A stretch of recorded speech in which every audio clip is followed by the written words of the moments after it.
Buenos días, tardes o noches, mi nombre es Francisco Albadiento, soy estudiante del 10º semestre de la Universidad de San Carlos, Guatemala, en la carrera de Ciencia Política.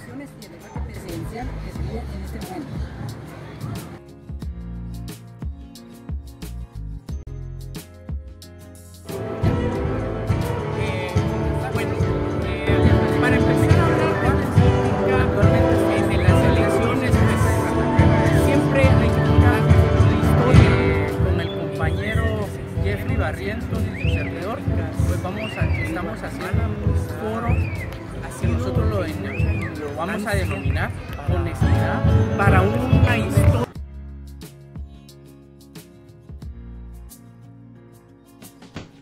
Antes de hablar cómo un candidato puede ganar la presidencia, creo que es fundamental hablar cómo fue el periodo de la implementación de la democracia dentro de la República de Guatemala. Y aquí es donde vemos una completamente diferencia comparado con la ciencia. Y hay una gran diferencia con definir la democracia en Guatemala. La democracia en Guatemala fue impuesta ante la voluntad, contra la voluntad del pueblo, porque fue impuesta por unos grupos oligárquicos que querían implementar un modelo de dejar atrás las dictaduras militares a un gobierno democrático. Este modelo ha sido implementado y ha sido una de las fallas fundamentales de Guatemala, porque a Guatemala se le implementó la democracia, pero no se enseñaron qué es democracia, qué son las elecciones. Nosotros queríamos el sufragio, votamos las elecciones, pero no nada más de eso. No sabemos qué es democracia y la participación ciudadana es mínima. Y entonces estamos diciendo que como implementar para ganar las elecciones es primero hacer un buen trabajo de marketing, conocer bien tu público, cuáles son las demandas, la coyuntura actual, conocer quiénes son tus votantes. Fundamental conocer todo el entorno nacional, geopolítico, conductual que está viviendo la nación. Es fundamental todo esto, conocer, tener además un buen equipo que te informe, que te investigue, porque recordemos que un hombre no puede abarcar todos los campos y es fundamental que esto se refleje en nuestros candidatos que escogemos. Sin embargo, lo que logramos ver actualmente en Guatemala es que está habiendo un sistema de candidatos que se viven autoproclamando sabios, que siguen diciendo yo sé las demandas sociales, que yo conozco la política nacional, desconoce totalmente el panorama. Él dice yo con esto funciona, y buscan ejemplos de naciones externas, ejemplos de El Salvador, de México, de la Unión Europea. Y otra cosa es que en Guatemala lamentablemente tenemos un sistema de educación terrible. Estamos muy mal informados con la política, que es un partido político, que es un candidato. Muchos consideran la política como un método para salir de la pobreza. Y preguntamos qué es política, qué es partido político. Le dice partido político es una institución corrupta. ¿Qué es la política? Es corrupción.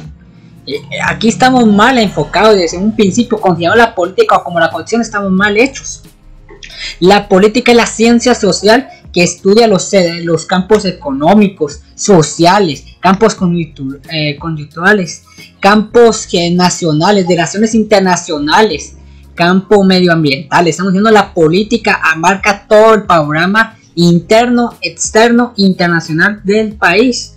Y no podemos decir la política es corrupta, porque es decir, todo es corrupto. Y ahora, ¿qué podemos preguntarnos? ¿Qué son los partidos políticos? Los partidos políticos sencillamente son instituciones que enseñan la ideología política, o por lo menos planean identificar la ideología política a qué público están enfocados. En Guatemala existen los políticos abarcan a todo, que buscan abarcar la mayor cantidad de votos sin importar su ideología. Y este es un mal que está marcando no solo a Guatemala, sino a nivel internacionalmente. Y que los candidatos, una persona muy sabia llamada Enrique Dussel, él dice la política es la labor sagrada. ¿Y qué hace el político? Ejerce la labor más sagrada, porque el político ejerce el bienestar y la grandeza de una nación. Y si todo el mundo considera que los políticos son personas que ejercen una grandeza y buscan el bien de la población, estamos buscando eso. Pero lamentablemente aquí en Guatemala no tenemos ese tipo de cosas. Y para ganar unas elecciones, para saber qué es el mercado político, muchos dicen hay que saber mentir. Yo no diría mentir, hay que saber comunicar las demandas sociales de la población hacia su público. Que el candidato conozca las demandas y saber comunicar hacia ellos cuáles son sus demandas sociales, cuáles son. Recordemos que grandiosa frase que dijo un gran político de los años 40 fue: el honor más grande que tiene un hombre es la prosperidad de su gente y su pueblo. Y este pensamiento creo que tenía que hacer abarcar a todos aquellos que se quieren ejercer la función de los gobernantes de la política, o sea, ejercer una función sagrada. Y lamentablemente, si vemos enmarcado las elecciones en Guatemala, tenemos un patrón claro: todos los candidatos ganan la área metropolitana, exceptando solamente un caso que fue las elecciones de Otto Pérez Molina contra Álvaro Colón, donde Colón ganó y Otto Pérez Molina perdió, pero todos los demás han ganando la área metropolitana. Tercero, que todos los partidos se caracterizan en ser partidos conservadores, liberales y que buscan el bienestar capitalista de derecho. Gracias.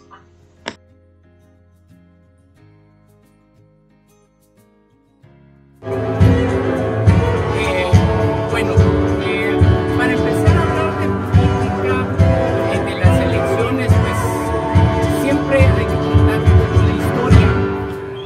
Desde que se hicieron las elecciones democráticas en Guatemala, pues ha sido de mucha importancia para una historia. Desde una elecciones democráticas hasta un rompimiento constitucional, donde un presidente pues fue puesto cuando se dio el golpe de estado de Vinicio Cerezo, el golpe de estado de Serrano Elías, que ya se puso pues un presidente que terminara un periodo de un lado oscuro de la historia guatemalteca en temas de democracia. Pues eso ha traído a raíz una consecuencia de precedentes que han marcado mucho en la historia de revolución, de crisis política, donde no se han dado unas elecciones transparentes. Se ha venido haciendo injerencia de todos los aspectos desde las cúpulas oligárquicas que gobiernan el país y hacen las elecciones, hasta una intervención extranjera. Podemos hablar de muchos casos de presidentes, de elecciones presidenciales, como la que sucedió con Jimmy Morales, que fue un presidente que llevó en un periodo que marcó la historia guatemalteca de casos de corrupción. Un 2015 donde antes era el que terminaba de segundo lugar presidencial, pasaba a ser en las próximas elecciones ya el candidato presidencial. Con la coyuntura que se dio en el 2015, pues ese escenario cambió totalmente.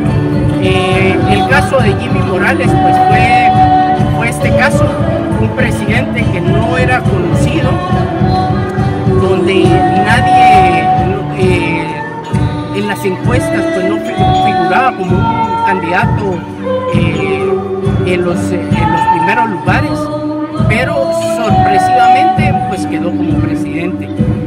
Pero fue a raíz de la coyuntura que se dio en el 2015, donde la gente decidió decir ya no a la corrupción, ya no a un mismo patrón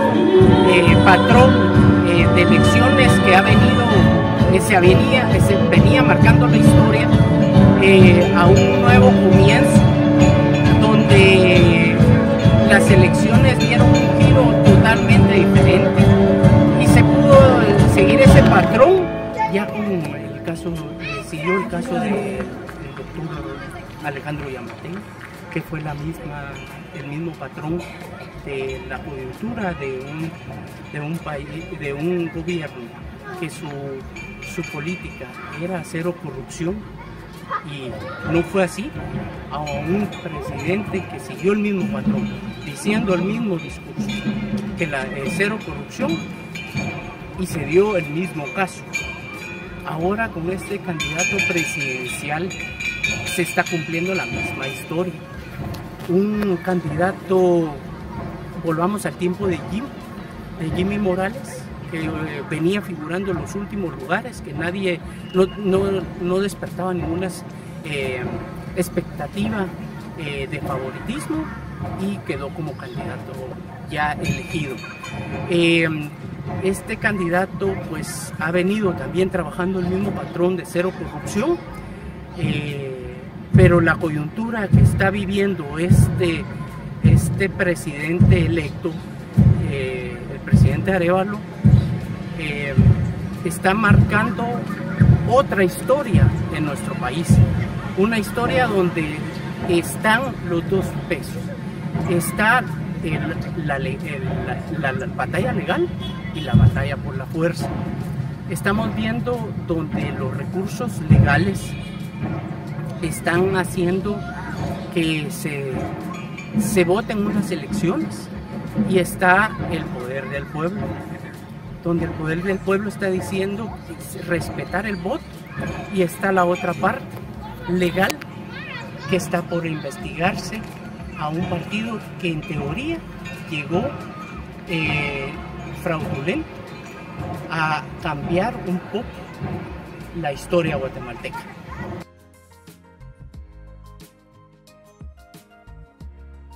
Yo te diría honestamente que yo siento que aquí estamos viendo dos fases diferentes. Una población que quiere un candidato que ya históricamente se conoce como Sandra Torres, y un candidato nuevo que puede decir que tiene una cierta atracción hacia la población, porque conocemos que Juan José Arévalo es uno de los candidatos uno de los presidentes más queridos de la historia de Guatemala, y creo que ese peso histórico que genera su hijo hacia su padre, creo que lo ha sido favorecido para que él gane las elecciones en la segunda vuelta. Sí, mira, yo comparto tu punto de vista, Jeffrey, mas sin embargo estás hablando de un candidato presidencial que, siendo diputado, no ha presentado iniciativas que hayan pasado ni a un tercer debate. Entonces ahí es donde queda una expectativa grande de qué va a hacer con un país, porque es totalmente diferente ser diputado allá a dirigir una nación donde está falta de educación, inseguridad, no hay inversión, no hay desarrollo humano.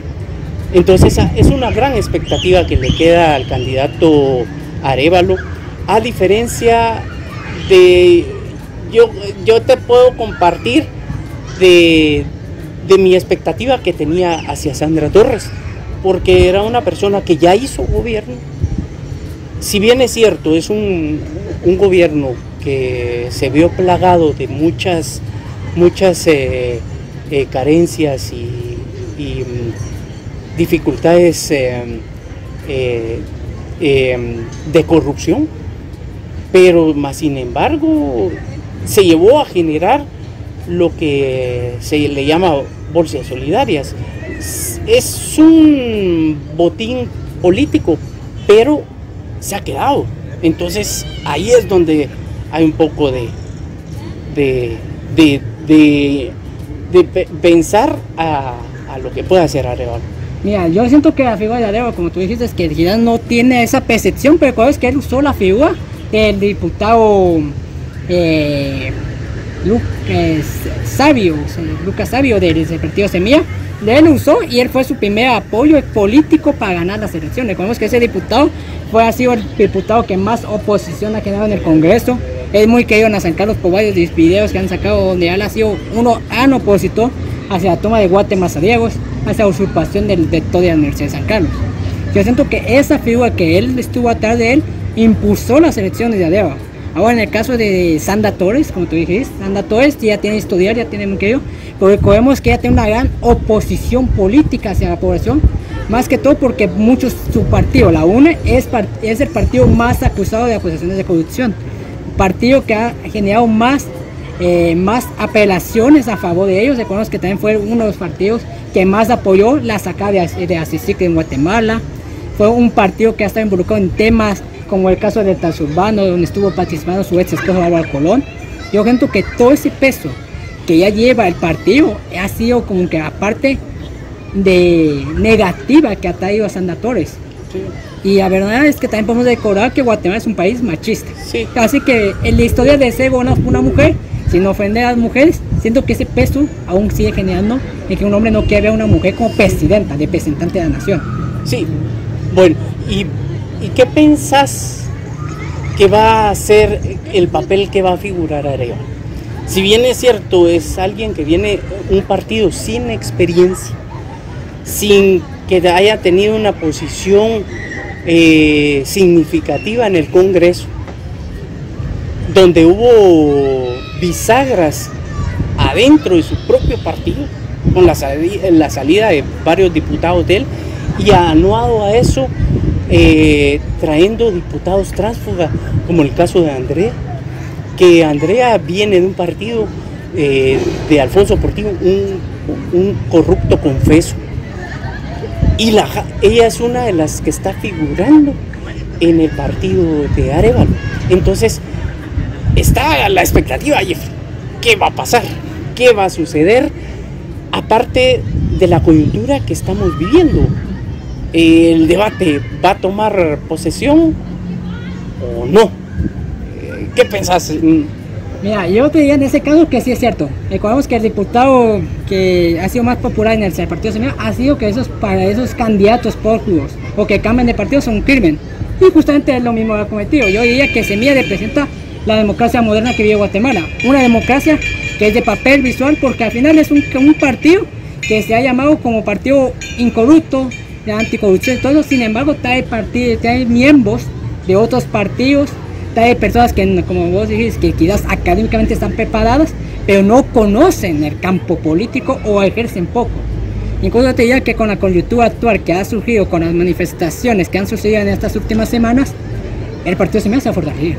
Sí. Esto se ha fortalecido porque ha generado una atracción donde la gran parte de la población los apoya y los visualiza como los partidos que han sido vulnerables y atacados por los grupos oligarcas tradicionales. Siento que eso ha generado que ellos, cuando llegan al poder, si es que llegan al poder, no voy a entrar en ese debate si llega o no llega, pero si ellos toman el poder, yo siento que este partido se puede decir que llegará con un gran apoyo de la población.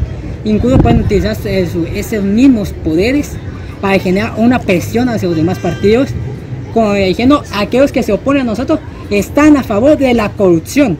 Incluso yo te diría que es un enemigo o que está planeando hacer movimiento Semilla, que están planeando el plan de gobierno más caro de los últimos 20 años en Guatemala. ¿Cómo es posible que puedan generar tanto gasto público? Sí. Pero ponete, es muy cierto lo que decís, pero entonces va a utilizar la fuerza bloqueando, donde está afectando a otra parte de la población que se está viendo afectada por esos bloqueos, por ese respaldo de fuerza, donde la parte de la población dice no, ya no a la corrupción, ya no a los mismos corruptos. Los corruptos tienen que pagar, si bien es cierto, sí, y sabemos perfectamente que las leyes solo favorecen a cierto grupo, pero eso también va a ser otro reto, un reto grande para un partido sin experiencia, un partido donde tiene que venir y en vez de he visto que está incentivando a manifestaciones y bloqueos, y sabemos que es un derecho constitucional hacer manifestaciones pacíficas, mas sin embargo limitar la locomoción ya es un delito. Entonces aquí es el debate, cómo va a poder manejar las coyunturas, los retos que se le están poniendo, si está siendo el presidente que a escasos 2 meses va a ser el próximo presidente de Guatemala, y en 2 meses él está viniendo incitando a que la gente bloquee y esté afectando a la economía, al trabajo, a la educación. Entonces eso va a manejar en los próximos 4 años, de venir y solo estar siendo una persona de salir a las calles y bloquear a otra parte para venir y mediante la fuerza y el chantaje, lo veo yo, obtener los resultados que quiere. Allí es donde se pone difícil la situación, Jeffrey, para estas elecciones que fueron, como bien decís, fueron fraudulentas desde el inicio. Porque acá no estamos, también hay que hablar, Jeff, del papel del Tribunal Supremo Electoral. Un tribunal que venía y por presentar un amparo, una persona condenada, que lo absolvieron, ya candidato a un cargo de elección popular. Y ahí está, y otros no. Vemos el caso de Aldo Dávila. Aldo Dávila, por ser un fuerte opositor de este gobierno, donde destapó actos de corrupción, pues le costó su próxima elección a diputado. Entonces aquí ya estás hablando desde el Tribunal Supremo Electoral, desde la primera convocatoria se vio manchada unas elecciones, donde estamos llegando a este nivel de una incertidumbre, Jeff, de no saber qué va a pasar, que cambian las coyunturas. Era como te comentaba, ahorita estás viendo la fuerza legal y la fuerza del pueblo. Fíjate que en ese caso yo creo que Guatemala es un reflejo de lo que está pasando a nivel internacional, donde la población ya se está exterminando a los dos extremos. Porque no solamente ha pasado en Guatemala, podemos ver que el caso de Argentina, con Javier Milei, que también es un extremista de ultraderecha. Aquí en Guatemala también se ha visto ese efecto, que la población ha tomado la vía, no ni pacífica ni correcta, pero ha tomado una vía extrema de bloquear la comercialización y la locomoción en Guatemala. Es una vía externa, pero Guatemala es un reflejo de lo que se está viendo a nivel internacional, que la población ya quiere tomar los extremos para ver si así cambia algo en la nación. Yo para concluir con los datos diría que Guatemala está desesperada y justamente el movimiento Semilla se ha aprovechado de este sentimiento de desesperación, porque los últimos años han sido duros para Guatemala. La pandemia, el COVID, miles de empresas declaradas en quiebras y todo eso ha hecho que la población quiera un cambio radical, y a la forma que el movimiento Semilla ha hecho ejercer ese cambio radical a través de la fuerza pública, como tú dices, las fuerzas de la población, creo que es un efecto de lo mismo. La población está desesperada y lamentablemente hoy están tomando una vía que no es la correcta, pero es la única vía hacia ellos para su percepción que están viendo. Es como los que dicen, un animal encerrado siempre va a pelear. Sí. Lamentablemente aquí veo. Pues es una gran expectativa, Jeffrey.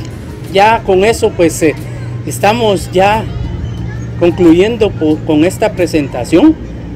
Grandes retos para el candidato Arevalo.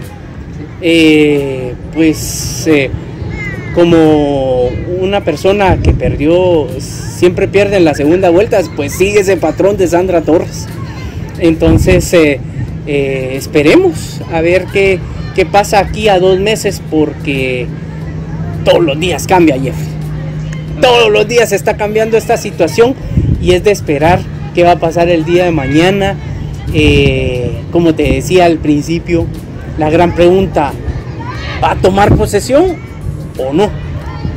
Sobre el futuro ya, lamentablemente, porque ahorita están viendo los extremos y no te puedo decir y confirmar la decisión. Pero esperemos que todo esto se fluya y que todas las personas que vean este video puedan analizar, descifrar y cuestionar nuestro análisis político. Esto fue Escuela de Ciencia Política, Análisis Político de Mercado. Muchas gracias. Jeffrey y Alex, saludos.